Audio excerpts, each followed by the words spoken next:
Friends, good morning. Welcome to ask spoken English academy. मी आरती बाके तुम्हाला आज एका व्हिडिओमध्ये हे शिकवणार आहे की आपण एखादी लँग्वेज कसं शिकू शकतो. This is a demo class for you. Actually we have spoken English and personal development classes. Online आणि ऑफलाईन असे दोन्ही प्रकारे आपण घेत असतो. खूप जण म्हणतात की डेमो क्लास द्या, डेमो क्लास द्या.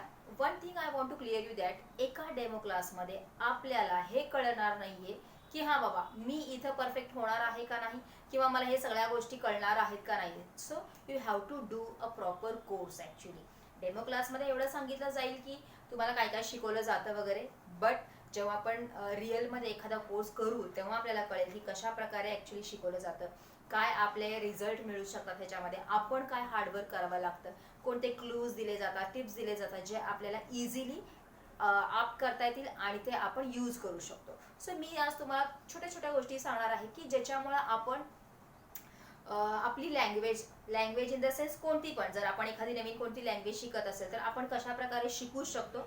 आता आपण सगळेजण इंग्लिशसाठी जमा झालेलो आहे. So we will tell about the how we can improve our English language. कशा प्रकारे आपण आपली इंग्रजी लँग्वेज सुधारू शकतो, डेव्हलप करू शकतो, किंवा त्याच्यामध्ये काहीतरी नवीन शिकू शकतो. जसं की प्रत्येक जणांना थोडंफार इंग्रजी येतच का, कारण आपण पहिल्यापासून जसं शाळेमध्ये आपण ॲडमिशन घेतलेलं आहे, इवन दो फ्रॉम मराठी मीडियमचे जरी स्टुडंट्स असले तरी पण त्यांना इंग्लिश हा विषय हा आहेच. आणि जे इंग्लिश मिडियमला आहे, CBSE त्यांचा तर पूर्ण सिलेबसच इंग्लिशमध्ये असतो. सो आपल्याला कित्येक गोष्टी इंग्रजीमध्ये माहिती आहे ड्यू टू आवर सिलेबस. बघायला गेलं तर पहिल्यांदा 5वी पासून इंग्रजी होतं, आता 2री पासून, 1ली पासूनच आहे. तर तुम्हाला इन जनरल काही वर्ड्स, सेंटेन्सेस, काही एक्सप्रेशन हे माहीतच आहेत. त्यामुळे आपण एखादी व्यक्ती बोलली की आपल्याला ते काय होतं लगेचच कळतं. प्रॉब्लेम कुठं होतो, जेव्हा आपल्याला रिप्लाय करायचा असतो तेव्हा.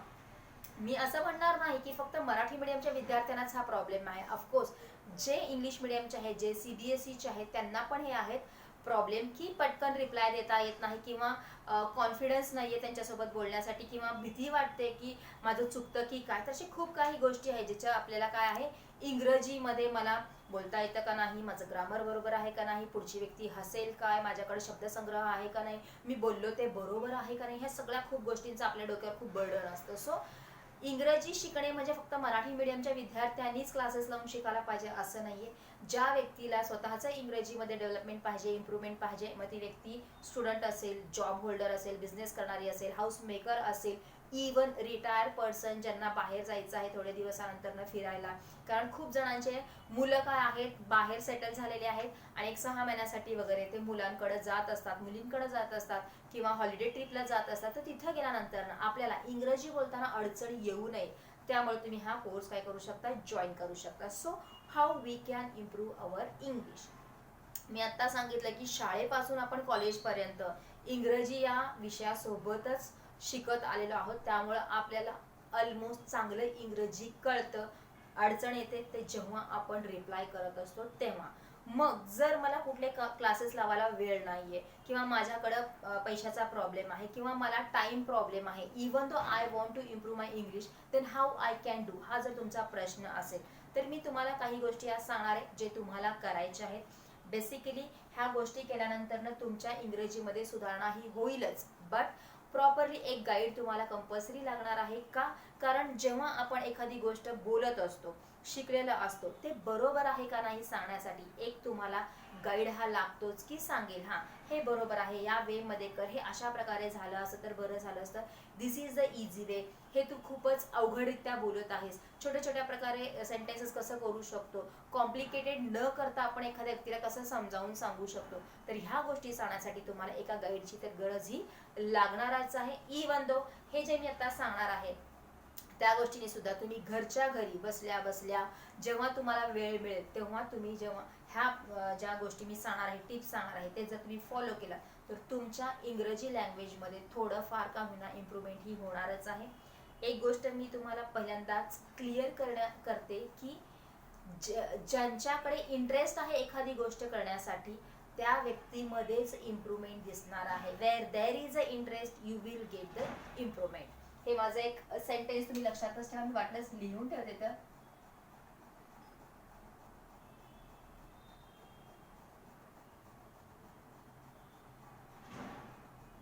जर तुमचा इंटरेस्ट असेल तरच तुमची इम्प्रूव्हमेंट होणार आहे. अदरवाईज कितीही मग तुम्ही एक 10-12 पुस्तकं आणून ठेवा, एक 2-4 गाईड आणून ठेवा, त्याच्यानंतर शिकवणारा ट्रेनर ठेवा, पर्सनल ट्रेनर ठेवा, बोलण्यासाठी ॲटमॉस्फिअर जरी क्रिएट केला, पण तुम्हाला त्या गोष्टीमध्ये इंटरेस्टच नसेल तर मात्र इम्प्रूव्हमेंट ही कंपल्सरी होणारच नाही. So take interest. पहिल्यांदा हे डोक्यातनं काढून टाका की इंग्रजी खूप अवघड आहे. इंग्रजी ही एक भाषा आहे.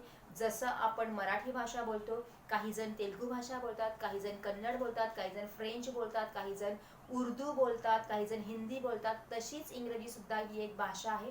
फक्त आपला आणि तिचा संबंध डायरेक्ट शाळेमध्ये आलेला असल्यामुळे आणि आपला आणि त्याचा संबंध कम्युनिकेशनसाठी होत नसल्यामुळे आपल्याला ते फक्त अवघड वाटतं. अदरवाईज इंग्रजी सुद्धा ही एक भाषा आहे जी आपण व्यवस्थित शिकू शकतो किंवा आपण दुसऱ्यांच्या सहवासात राहून ऐकून ऐकून सुद्धा शिकू शकतो. शिकणे इन द सेन्स वही पेन घेऊनच बसणे असं होत नाही. फॉर एक्झाम्पल बघा, जसं की जर मी मराठी बोलतेय बरोबर, आणि मी जर एखाद्या कॉलनीमध्ये राहत आहे आणि ज्या कॉलनीमध्ये काही जण हिंदी खूप छान बोलतात आणि त्यांच्यासोबत माझा जर संपर्क यायला लागला तर माझी हिंदी ही ऑटोमॅटिकली काय होणार आहे, त्यांच्यासारखी चांगली होत जाणार आहे. मी कुठेही वही पेन घेतलं नाहीये आणि त्यांच्याकडनं क्लासेस घेतलेले नाहीये की मला हिंदी शिकवा म्हणून. कशामुळे झालं तर माझं आणि त्यांचं जे इंटरॅक्शन व्हायला लागलं ते हिंदी या लँग्वेजमध्ये व्हायला लागलं आणि मग हिंदी काय झाली माझी सुधारली. सेम जर त्याच कॉलनीमध्ये काही कन्नड भाषिक लोक असतील आणि त्यांच्यासोबत जर माझा संपर्क वाढायला लागला, मी दररोज त्यांच्यामध्ये बोलायला लागले, तर काही वर्ड्स पहिल्यांदा डायरेक्टली मी कन्नड शिकणार नाहीये, तर काही words from the Kannada language मला कळतील, त्याच्यानंतर सेंटेन्सेस मला कळायला लागतील आणि मी थोडंफार कन्नड बोलायला शिकायला लागेल. इवन दो मी कन्नड भाषिक नसेल तर. कसं झालं तर ऑफकोर्स सहवास ज्यांच्यामध्ये आपण इंटरॅक्शन केलेलं आहे आणि ती गोष्ट सारखं ऐकून ऐकून मला त्या गोष्टी काय व्हायला लागल्या, कळायला लागल्या आणि मी ते बोलण्याचा प्रयत्न करायला लागले आणि मी बोलायला लागले. तशीच गोष्ट आपल्याला इंग्रजी सोबत सुद्धा करायची आहे. जसं की जेव्हा आपल्या शाळेमध्ये इंग्रजीचा एखादा तास असायचा तेव्हा आपल्याला खूप सारं सुचायचं की अरे हा असं पण येते, अरे हे किती सोपं आहे, पटकन आपल्याला आठवायचं का, कारण ती व्यक्ती आणि तो जो तास ते आणि आपण हे सगळे मिळून काय व्हायचं, इंग्रजीचं कॉम्बिनेशन व्हायचं आणि आपल्याला पटपट सुचायचं. तेच इन जनरली पटकन तुम्हाला कोणी बोलायला गेलं शाळेमध्ये की विचारायला गेलं की पटकन सुचत नव्हतं का, कारण पुढची व्यक्ती ती इंग्लिशची टीचर नसेल मे बी, किंवा तेव्हा तुम्हाला तसं माइंडच सेट झाला नसेल की आता मला इंग्रजीबद्दल काहीतरी बोलायचं आहे. तर ह्या गोष्टी होऊ शकतात. सो आपण कोणकोणत्या गोष्टींच्या थ्रू इंग्रजी शिकू शकतो, तर फर्स्ट सगळ्यात महत्त्वाचं जर कोणतं असेल तर ते आहे लिसनिंग, जे आपल्याला कंपल्सरी करायचं आहे अबाउट इंग्लिश. जसे की आपण आपली मदर टंग कशी शिकलो, ऑफकोर्स लिसनिंग. जसं की आपण जन्माला आल्यानंतर काही बोलायला शिकलेलं नाहीये किंवा थोडंफार कळायला लागलं की लगे वही पेन घेतलं आणि मग म्हणलात की मम्मी आपली मदर टंग ही आहे, आता मला ग्रामर शिकव, मला प्रोनाउन्स म्हणजे काय, असं पण कधीच विचारलं नाही. तर आपण काय केलेलं आहे, दोन्ही कानांचा वापर पुरेपूर केलेला आहे की कोण काय बोलते, कसं बोलते, मग त्याच्यावर ते रिप्लाय काय देतात, ऐकून ऐकून ऐकून आपल्याला कळायला लागलं की हा या गोष्टीला या लँग्वेजमध्ये किंवा आपल्या मदर टंगमध्ये हे म्हणतात म्हणून ते सारखं सारखं वापर करतात. जसं पहिल्यांदा आपण बाबा बा मा असे छोटे छोटे रायमिंग वर्ड शिकायला लागलो आणि मग आपण बोलायला सुरुवात केलं. मदर टंग आपण कधीही बसून ग्रामर शिकलेलं नाहीये किंवा कोणतेही क्लासेस लावलेले नाहीयेत. ते कशामुळे शिकलेलं आहे तर ते लिसनिंगमुळे आहे. आणि लिसनिंग कशामुळे झालं तर तो एक प्रकारचा ॲटमॉस्फिअर होता. आई वडील भाऊ बहीण आजी आजोबा मामा मावशी जे काही येणारे होते तुमच्या घरात, तुमच्या सोबत राहणारे होते, ते जेव्हा तुमच्याशी बोलत होते, इवन जर तुम्ही लहान होता तरी सुद्धा ते तुमच्याशी बोलत होते किंवा तुम्ही जे ते एकमेकांसोबत बोलत असताना ऐकत होता, ते सगळं काय होतं मदर टंग मध्ये होतं आणि ते फक्त तुम्ही शिकलेला आहात लिसनिंगमुळे. तर तुम्हाला जर तुमची इंग्लिश लँग्वेज इम्प्रूव्ह करायची असेल तर तुम्हाला लिसनिंग करावं लागेल. मग काय लिसन करावं लागेल, ज्या गोष्टीमध्ये इंटरेस्ट आहे त्याच गोष्टींचं सुद्धा आपल्याला काय करायचं आहे, लिसनिंग ही स्किल वापरायची आहे. जसं की काही जणांना क्रिकेट आवडतं, काही जणांना स्टोरीज आवडतात, काही जणांना मूवीज आवडतात, काही जणांना सॉंग्स आवडतात, काही जणांना रिलेटेड टू पॉलिटिकल थिंग्स आवडतात. तर ज्याच्यामध्ये आपला इंटरेस्ट आहे त्या इंटरेस्टचं टॉपिक पहिल्यांदा फिक्स करा आणि यूट्यूब आणि गुगल तर आपल्या हातामध्ये आहे. एक युनिव्हर्सिटी आहे ॲक्च्युली यूट्यूब आणि गुगल, जिथं आपण खूप साऱ्या गोष्टी चांगल्या चांगल्या शिकू शकतो. पण आपण काय करतो, आपण ज्या गरजेच्या आहेत त्या गोष्टी न बघता दुसऱ्याच गोष्टी बघतो, ज्याच्यामध्ये आपला टाइमपास होतो मे बी. सो लिस्निंगमध्ये तुम्हाला काय करायचे आहे, स्टोरी ऐकायची आहे, किंवा क्रिकेटची कॉमेंट्री असते ती ऐकू शकता, किंवा एखादं मूवी तुम्ही इंग्लिशमध्ये बघू शकता, त्याच्यानंतर सॉंग्स तुम्ही ऐकू शकता. भरपूर साऱ्या गोष्टी ज्याच्यामध्ये आपल्याला इंटरेस्ट आहे त्या टॉपिकशी रिलेटेड जे काही यूट्यूबवर आहे ते आपल्याला काय करायचं, ऐकायचं आहे, बघायचं नाहीये. So when ever there is a video you can turn the mobile in front, not in front of you. म्हणजे तुम्हाला काय करायचंय, मोबाईल झाकून ठेवायचंय, हेडफोन घालायचे आणि फक्त ऐकायचे. का? कारण आपल्याला लिसनिंग स्किल डेव्हलप करायची आहे. जर आपण व्हिडिओ बघायला लागलो तर आपलं काय होतं, सगळं कॉन्सन्ट्रेशन दिसतंय कसं ह्याच्यावर जातं, त्यांनी कपडे काय घातलेले आहेत, ते बोलतायत कसं, त्याच्यानंतर ते डान्स कसं करायला लागलेले आहेत, त्यांचे बॉडी लँग्वेज कशी आहे, इकडं सगळं आपलं काय जाणार आहे, कन्व्हर्सेशन डायव्हर्ट होणार, आपलं जे काही कॉन्सन्ट्रेशन आहे ते सगळं डायव्हर्ट होणार आहे. आणि मेन मोटो आपला जो लिसनिंगचा आहे तो काय होणार आहे, बाजूला राहणार आहे. त्यामुळं आपल्याला फक्त लिसनिंग करायचं आहे. तर तुम्हाला ज्या गोष्टीमध्ये इंटरेस्ट आहे त्या गोष्टी तुम्हाला ऐकायच्या आहे.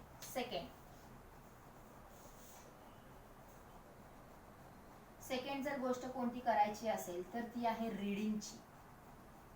जे काही इंग्रजीमध्ये तुम्हाला भेटतं, मग न्यूजपेपर असेल, पुस्तक असतील, सिलेबसचे पुस्तकं असतील, ब्रॉशर्स असतील, पॅम्पलेट्स असतील, किंवा काही पण जे इंग्रजीमध्ये तुम्हाला भेटेल ते तुम्हाला काय करायचंय, रीड करायचंय. ते पण लाऊड रीडिंग करायचं आहे. लाऊड रीडिंग करण्यामागचं कारण काय आहे, तर तुम्हाला ज्या शब्दांचा उच्चार येत नाही ते तुम्हाला कळतील आणि तुम्ही ते ट्राय करण्याचा प्रयत्न करा.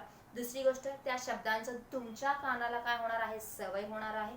आणि तिसरी गोष्ट सगळ्यात महत्त्वाची म्हणजे तुमच्या जिभेला ते इंग्रजी शब्द बोलण्याची सवय होण्याची गरज आहे. आपण मनामध्ये खूप काही विचार करत असतो, बोलत असतो, पण जेव्हा आपण बोलायला सुरू करतो तेव्हा मे बी आपण थोडंफार अडखळत असतो. तर ते अडखळणं पुढे जाऊन आपल्याला इंग्रजीमध्ये अडचणी येऊ नये म्हणून आपल्याला काय करायचं आहे, लाऊड रीडिंग करायचं आहे.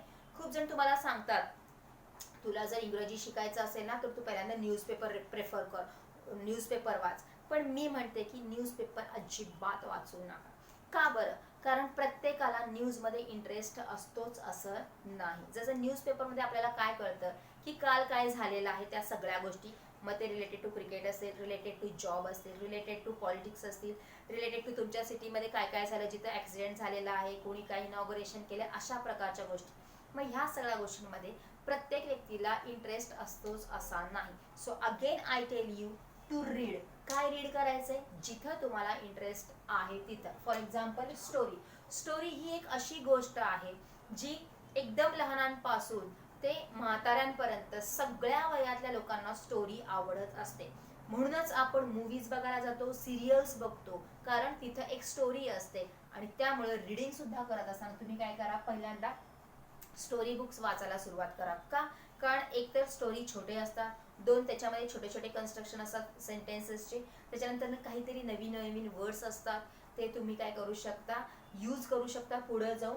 आणि स्टोरीमध्ये थोडंसं इंटरेस्ट आपल्याला असतं की काय होणार आहे, त्यामुळे ते लगेच आपल्याला कॅच होतं. जर तुम्हाला स्टोरी वाचायची नसतील तर तुम्ही एकदम बेस्ट वे, जसं की स्टोरी वाचायची म्हणलं की तुम्हाला पण स्टोरी बुक्स वगैरे आणावे लागतील.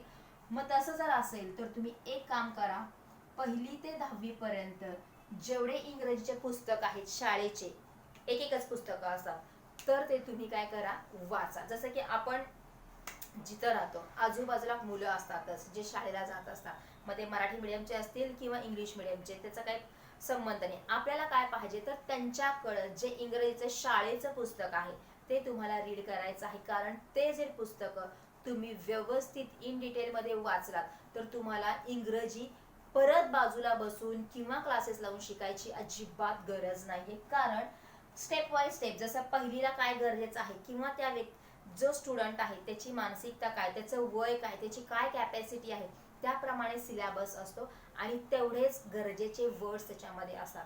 सेकंडचे जेव्हा तुम्ही पुस्तकं वाचाल त्याच्यापेक्षा 1 वर्षांनी जास्त झालेलं असतं ते स्टुडंट, त्यामुळं त्याची कॅपॅसिटी वाढलेली असते, त्यामुळं थोडंसं extra.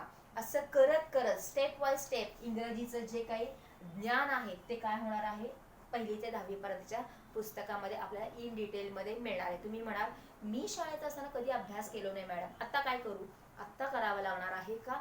Because we are not going to study English for any exam, we are going to learn English for our life exam. आपल्या जीवनामध्ये इंग्रजी लागणार आहे, त्यामुळे आपण इंग्रजी शिकणार आहे. त्यामुळे 1ली ते 10वी पर्यंतचे इंग्रजीचे पुस्तक स्टेप बाय स्टेप, पहिल्यांदा 1लीचं पूर्ण वाचा, एकाच दिवशी वाचायचं नाहीये, दररोज थोडं थोडं, त्याच्यानंतर 2रीचं वाचा, मग 3रीचं वाचा, असं करत करत 10वीचं वाचा.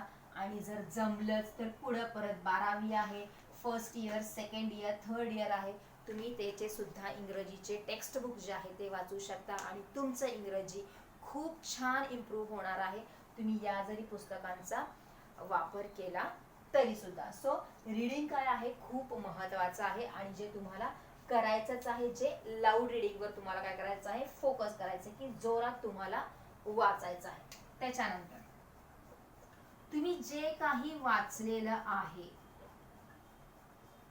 ते तुम्हाला काय करायचं आहे, स्वतःच्या शब्दामध्ये लिहायचं आहे. तुम्ही म्हणाल मॅडम मला इंग्रजी मधलं काहीच येत नाही, ग्रामर येत नाही, काही नाही, डायरेक्ट कसं लिहायला सुरू करायचं? तुम्हाला लिहावंच लागेल.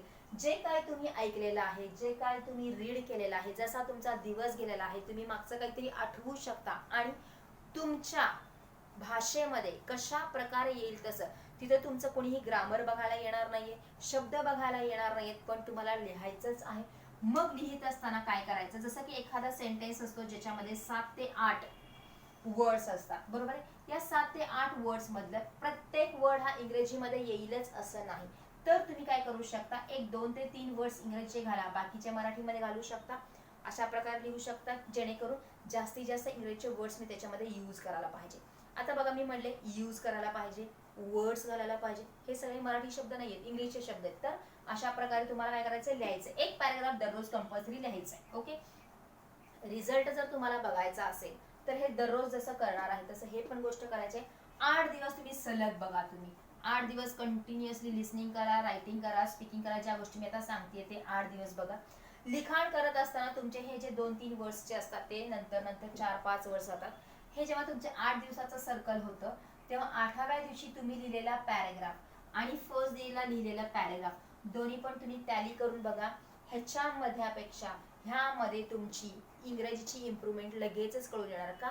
बिकॉज पॅरलली तुम्ही लिसनिंगची स्किल डेव्हलप करत आहात, रीडिंगची स्किल डेव्हलप करत आहात, खाली 2 मी सांगणार आहे त्याही स्किल तुम्ही डेव्हलप करत आहात. त्यामुळे ह्या सगळ्या गोष्टींचा जो काही इम्पॅक्ट आहे तो तुमच्या रायटिंगवर दिसणार आहे.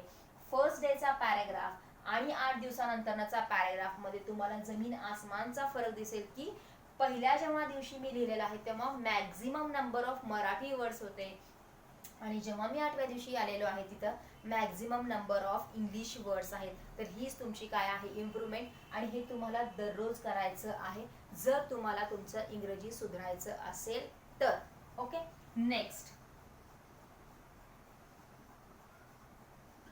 जोपर्यंत आपण बोलणार नाही तोपर्यंत आपण बोलू शकणार नाही.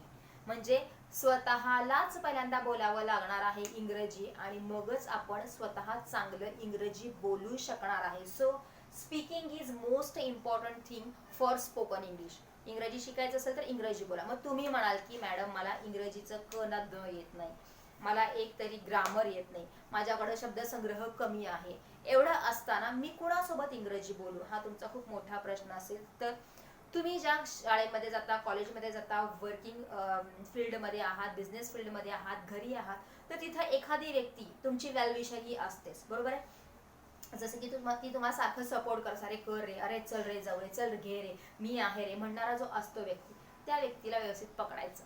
त्याच्यासोबत तुम्हाला काय करायचं आहे, स्पीकिंगची ॲबिलिटी जी आहे तुमची डेव्हलप करायची दररोज थोडं थोडं. जसं मी आत्ता सांगितलेलं आहे की लिहित असताना आपण जसं 2-3 वर्ड्स यूज केलेले आहे, सेम तुम्हाला करायचं आहे स्पीकिंग करताना सुद्धा. मराठीचे वर्ड्स काढून तिथं इंग्रजीचे शब्द घालण्याचा प्रयत्न करा आणि बोलण्याचा प्रयत्न करा. ज्या व्यक्तीला चांगलं इंग्रजी येतं त्या व्यक्तीसोबत बोलण्याचा प्रयत्न करा. त्याला जर वेळ नसेल तर एक 5 मिनिटं का होईना त्याला रिक्वेस्ट करा की दररोज माझ्यासोबत 5 मिनिटं बोल. बोल इन द सेन्स मी बोलतो तू फक्त बरोबर आहे का नाही ते मला करेक्शन्स करून सांग, कारण ती व्यक्ती तुमची गाईड होऊ शकणार आहे. जिला ते इंग्रजी व्यवस्थित येतं ती तुम्हाला सांगेल की हे सेंटेन्सेस अशा प्रकारे यायला पाहिजे, दिस इज द बेटर वे, हे शब्द तू वापरू नको, हे चुकीचं आहे, असं जेव्हा तो सांगत जाईल तेव्हा तुम्ही त्याच्यामध्ये काय करू शकता, चेंजेस करू शकता. आणि हे फंडा लक्षात ठेवायचा आहे की मराठी सेंटेन्समध्ये जे वर्ड्स आपण इंग्रजी यूज करू शकतो डेलिबरेटली ते घाला आणि मराठी शब्द काढा. सेम जसं रायटिंगमध्ये तुमचे 8 दिवसामध्ये इम्प्रूव्हमेंट दिसणार आहे तसंच स्पीकिंगमध्ये सुद्धा तुम्हाला इम्प्रूव्हमेंट दिसणार आहे. तुम्ही म्हणाल की सगळे एवढे बिझी आहेत मॅडम की कुणालाच माझ्यासाठी वेळ नाही, आई वडील कामाला जातात, भाऊ बहीण कॉलेजला जातात, त्यांना वेळ नाही, मित्रपणाचे कोणते नाही आहेत की जे खरंच बाबा माझे वेल विशर आहेत, तर मग मी काय करू. तर तुमच्यासाठी एक खूप चांगला ऑडियन्स म्हणू शकतो आपण किंवा एक पार्टनर म्हणून आपण घेऊ शकतो, ते म्हणजे तुमच्यावर जीवापाड प्रेम करणारे तुमचे आजी आजोबा. आजी आजोबांच्या समोर तुम्ही जाऊन बोललात की मला हे आहे, ते काहीच म्हणणार नाही, ते व्यवस्थित ऐकून घेतील. ठीक आहे, त्यांना कळेलच असं नाही, त्यांना कळणार नाही असं पण नाही, ते तुम्हाला चूक आहे का बरोबर आहे हे सांगणारे पण नाहीयेत, पण तुम्हाला एक स्पीकिंगसाठी पार्टनर भेटणार आहे, ती तुमचं ऐकून घेणार आहेत. आणि सगळ्यात महत्त्वाचं तुमचं इंग्रजी बोलण्याचं कॉन्फिडन्स, दुसऱ्यांसमोर बोलतानाच कॉन्फिडन्स तो आपला रेज होणार आहे, तर ते तुम्हाला काय करणार आहेत, वाढवायला मदत करणार आहे. तुम्ही त्यांना म्हणू शकता आजी मी थोडंसं बोलणार आहे, ते फक्त तू ऐक. जेव्हा तुम्ही एवढं जरी म्हणलात तरी ती ऐकेल. का ऐकेल, कारण तिला एकतरी वेळ आहे आणि दुसरी गोष्ट कौतुक आहे की अरे बापरे माझ्यासोबत बोलायला आलाय माझं बाळ, अरे माझी नात माझ्यासोबत बोलायला आली, ते पण इंग्लिशमध्ये. ती पहिल्यांदा हसली, अरे मला काय कळते अगं, मला काय कळते बेटा. पण तुम्ही म्हणाल तू काही म्हणू नकोस ग, फक्त माझ्याकडे बघ आणि मी बोलतो. तुम्ही जेव्हा हे बोलणार आहात तर तुमचा कॉन्फिडन्स वाढणार आहे की हा मी इंग्रजी बोलतो एका व्यक्तीसोबत, बरोबर आहे. तर हे स्पीकिंगसाठी तुम्ही तुमच्या आजी आजोबांना चांगलं पार्टनर बनवू शकता आणि नंतर नंतर ते ऐकून ऐकून ते पण ह ह वगैरे म्हणायला लागतील. तुम्हाला त्याचं सुद्धा चांगलं वाटेल की हा बा कोणीतरी मला बोलायला आहे, म्हणजे आपल्याकडे कोणीच नाही असं कोणीही नाही. जर तुम्हाला ते पण नसेल की तुमची आजी आजोबा गावाकडे राहतात किंवा माझ्याकडे नाहीये किंवा माझी आजी नाहीये वगैरे असं काहीतरी प्रॉब्लेम झाला, तर तुमच्या हातामध्ये तुमचा स्मार्टफोन आहेच. Again open the camera, camera open करा, त्याच्याकडे बघा, तुम्ही समोर दिसणार आहात. रेकॉर्डिंग जेव्हा करणार असतो तेव्हा स्वतःकडेच बघायचं आणि स्वतःच बोलायचंय. You ask question, you tell the answer. तुम्हीच इंटरॅक्शन करा तुमच्यासोबत, किंवा आपल्या घरामध्ये कबर्ड असतं, कबर्डला मोठाच्या मोठा आरसा असतो, त्याच्यासमोर जाऊन उभा राहा आणि स्वतःच म्हणा hi Aarti, hi Aarti, and start your conversation. Speaking compulsory तुम्हाला करावंच लागणार आहे. And the last thing which you have to do that is thinking, जे आपलं 24 तास डोक्यामध्ये चालू असतं, कुठंही त्याला स्टॉप नाहीये.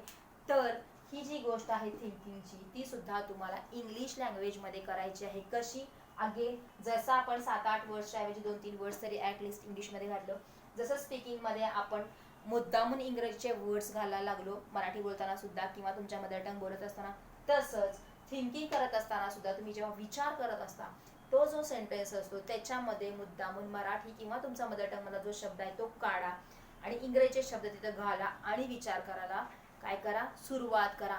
लक्षपूर्वक तुम्ही स्वतःलाच कमांड द्या की मी आता विचार करणार आहे, इंग्रजी शब्द जास्तीत जास्त वापरायचे मला, आणि तुम्ही करा.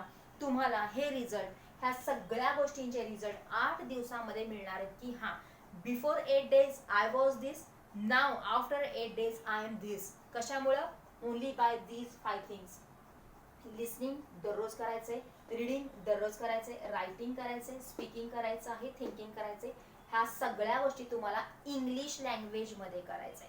मग तुम्ही म्हणाल की ह्या सगळ्या गोष्टी एकदमच करायच्या का, किंवा किती वेळ करायचं, नाही, एकदमच करायचं नाहीये. तर ह्या गोष्टींसाठी तुम्ही पर्टिक्युलर टाइम तुमच्या पूर्ण दिवसातला द्यायचा आहे. जसं की तुम्हाला उठल्यानंतर छान वाटत असेल आणि तुम्हाला तेव्हा रीडिंगचं जर मूड असेल तर उठल्या उठल्या रीडिंगसाठी तुम्ही काय करा, टाइम द्या. रात्री झोपताना मला खूप छान छान सुचत असतं तेव्हा तुम्ही रायटिंगसाठी वेळ द्या. जसं माझी आजी 4 ते 5 फ्री असते, चला 4 ते 5 मी पण फ्री आहे, ती पण फ्री आहे, चला तिच्यासोबत आपण स्पीकिंग करूया. अरे हा, रात्री झोपताना मला गाणे ऐकत ऐकत झोपायची सवय आहे, मग इंग्रजी गाणे ऐकण्याचा प्रयत्न करा. आणि थिंकिंग तर आपण दिवस आणि रात्र करतच असतो, त्यामुळे तुम्ही थिंकिंग करत असताना काय करायचं आहे, टाइम प्रॉपरली त्याला द्यायचा आहे. सो एकाच वेळेस ह्या गोष्टी करायच्या नाहीये, तर तुम्ही टाइम स्लॉट द्या की पर्टिक्युलर टाइमला हेच करायचं म्हणून. मग आता किती वेळ करायला पाहिजे, स्टार्टिंग फ्रॉम 5 minutes, पहिल्यांदा फक्त 5 मिनिटं वेळ द्या. असं नाही करायचं की हा चला आजपासून मी इंग्रजी शिकणार आहे, घेतला अर्धा एक तास आणि रीडिंग केलं आणि दुसऱ्या दिवशी एकही सेकंद वाचला नाही, असं होऊ नये. सो 5 मिनिटापासून सुरू करा. दररोज 5 मिनिटं प्रत्येक गोष्टीला द्या. 5 मिनिटं स्टार्टिंगचे. 5 मिनिटं लिसनिंग करा, कारण 5 मिनिटाचे गाणे असतात, तुम्ही व्यवस्थित ऐकू शकता. 5 मिनिटं लाऊड रीडिंग करा, 5 मिनिटं रायटिंग करा, 5 मिनिटं कोणाशी तरी बोला आणि 5 मिनिटं विचारपूर्वक विचार करा इंग्रजी शब्द घालून. 2 दिवस झाल्यानंतर ना 5चे 7 मिनिटं करा, परत एक 2 दिवस झाल्यानंतर ना 10चे 7चे 10 करा. असं करत करत आपला रेशो हा 45 मिनिट्स पर्यंत घेऊन जायचा. मग एका दिवशीच होणार आहे का हे नाही, 2-3 दिवसाच्या गॅपनी तुमचा टाइम स्पॅन हा वाढवायचा आहे. जिथपर्यंत कुठपर्यंत, जोपर्यंत आपण 45 मिनिट्स कंटिन्युअसली रीड करू शकत नाही, 45 मिनिट्स कंटिन्युअसली आपण लिसनिंग करू शकत नाही, 45 मिनिट्स कंटिन्युअसली आपण जोपर्यंत स्पीकिंग करू शकत नाही, तोपर्यंत आपली लँग्वेज इंग्रजीची सुधारणार नाही. 45 मिनिट्स हे काय आहे, आपलं टार्गेट आहे. आणि जेव्हा 45 मिनिट्स प्रत्येकाला तुम्ही देणार आहात, तेव्हा तुम्ही इंग्लिशमध्ये परफेक्ट झालेले असणारच आहात, ह्याच्यामध्ये काहीच डाऊट नाहीये. फक्त असं नाही व्हायला पाहिजे की मी आज 5 मिनिटं वाचलो, 2 दिवसाचा गॅप दिला, मग 10 मिनिटाचा वाचलो, परत 2-4 दिवसाचा गॅप गेला, असं नाही. दररोज म्हणजे दररोज तुम्हाला ही गोष्ट करायची आहे. काय करायची आहे, एक टॉपिक ठरवा, टाइम ठरवा आणि सगळ्यात महत्वाचं प्लेस ठरवा.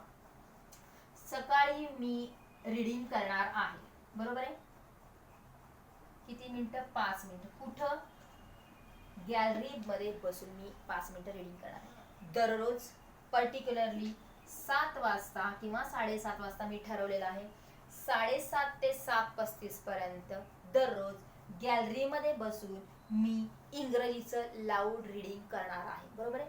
ही गोष्ट दररोज तिथंच त्याच वेळेलाच व्हायला पाहिजे. असं नाही की आज मी बाहेर बसून वाचलो, आज मी बेडवरच बसून वाचलो, आज मी सकाळीच वाचलो, आज मी रात्रीच वाचलो, नाही. टाइम तुम्हाला ठरवायचा आहे, किती ते किती पहिल्यांदा. त्याच्यानंतर ना सकाळचा, दुपारचा, संध्याकाळचं ते ठरवायचं आहे. त्याच्यानंतर ना कोणतं करणार आहे, रीडिंग, रायटिंग, स्पीकिंग वर ते ठरवायचं आहे. आणि सगळ्यात महत्वाचं प्लेस, की कोणत्या जागी बसून मला ही गोष्ट करायची आहे. आणि ही गोष्ट तुम्ही कंपल्सरी तेच करायचं आहे की मी जर एका खुर्चीवर बसून, टेबलापाशी बसून 4 वाजता जर रायटिंग करणार असेल, तर दररोज 4 वाजता तुम्ही टेबलावर असायला पाहिजेत रायटिंगसाठी.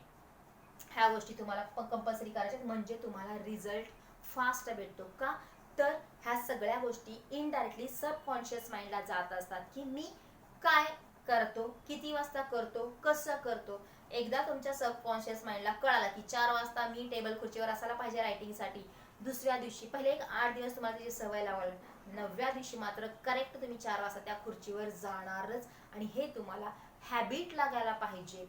जर तुम्हाला त्या गोष्टीचं हॅबिट लागलं तर तुम्हाला तिथं लगेचच रिझल्ट मिळतो. मी पहिल्यांदा सांगितलंय, where there is a interest there is improvement.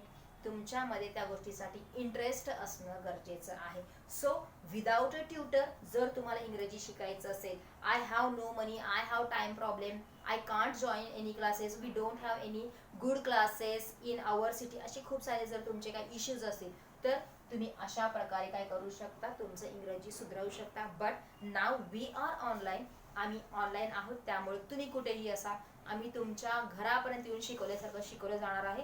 कारण ऑनलाईन क्लासेस असल्यामुळे मी कुठं जरी असले आणि तुम्ही कुठं जरी असला तरी पण एका पर्टिक्युलर टाइमला आपण भेटून ते क्लास आपण अटेंड करू शकतो. So this is a demo class. Demo क्लासमध्ये मी तुम्हाला एवढं सांगितलं की तुम्ही इंग्रजी कसं सुधारू शकता. पण मी अजून एकदा सांगते, ह्या जरी गोष्टी आपण करत असलो तरी पण यू नीड अ गाईड. एक तुम्हाला ट्रेनर किंवा गाईड लागणारच आहे, जो तुम्हाला बरोबर का चूक हे सांगणारा असेल, जो तुम्हाला सारखे सारखे टिप्स देईल, क्लूज देईल, कशा प्रकारे आपण फास्ट इम्प्रूव्हमेंट करू शकतो हे सांगेल. ह्या गोष्टींनी तुमचं इंग्रजी हे सुधारणारच आहे. But what about the speaking. स्पीकिंगच्या वेळेस तुम्हाला असा कोण कंपॅनियन भेटणार आहे जो तुम्हाला सांगेल, जसं की आजी आजोबा जर असेल तर ते फक्त तुमचे काय होणार आहेत, ऑडियन्स होणार आहेत.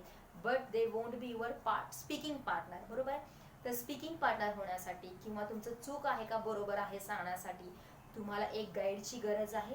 As a guide we are here, as we are running online classes. तुमच्या घरापर्यंत येऊन शिकवल्यासारखं ती गोष्ट होणार आहे, ज्याच्यामध्ये आपण लाईव्ह क्लासेस घेत असतो, व्हिडिओज देत असतो. कारण इन डिटेलमध्ये ग्रामर शिकणं, जरी आपल्याला वाटत असलं की इंग्रजीसाठी ग्रामरची गरज नाही आहे, पण आपल्याला थोडंफार इंग्रजी ग्रामरचं नॉलेज असणं गरजेचं आहे, कारण ग्रामर शिवाय आपण बोलू शकत नाही. ओनली ग्रामर आलं म्हणजे आपण इंग्रजीमध्ये परफेक्ट होतो असं नाही. त्या ग्रामरचा वापर करून आपल्याला बोलता येणं गरजेचं आहे आणि ते आपण कशा प्रकारे बोलू शकतो हे सांगण्याचं काम आपण करत असतो. So this is for today. तुम्हाला जर काही अडचणी असतील तर तुम्ही कमेंट बॉक्समध्ये लिहू शकता. हा व्हिडिओ जर आवडला असेल, तुम्हाला जर ह्या गोष्टी आवडल्या असतील, ह्यामध्ये इम्प्रूव्हमेंट तुम्हाला जर डे बाय डे दिसत असेल तर तुम्ही हा व्हिडिओ शेअर करू शकता, लाईक करू शकता. आणि जर तुम्हाला कोणत्या अशा कुठले व्हिडिओज पाहिजे असतील तर तुम्ही कमेंटमध्ये लिहू शकता. I am here for that. मी त्याच्यासाठीच इथं आहे. परत तुमच्यासाठी वेगवेगळे व्हिडिओज फ्रीमध्ये आपण घेऊन येऊयात. आणि इंग्रजी आपल्याला शिकायचंच आहे, कारण इंग्रजी येणं आता गरजेचं आहे. Of course I am proud to be Maharashtrian, to be Indian. Marathi येणं, हिंदी येणं आपली गरज आहे. आपली मातृभाषावर आपला अभिमान असणं गरजेचं आहे. बट फॉर सर्वायवल आजकाल प्रत्येक ठिकाणी आपल्याला इंग्रजी येणं गरजेचं आहे. प्रत्येक ठिकाणी इंग्रजी बोलायलाच पाहिजे असं नाहीये, पण जिथं गरजेचं आहे तिथं जर आपल्याला इंग्रजी बोलावं लागलं तर आपण तिथं कमी पडू नये म्हणून आपण काय करणार आहे, इंग्रजी शिकणार आहे. So this is for today. Thanks for now.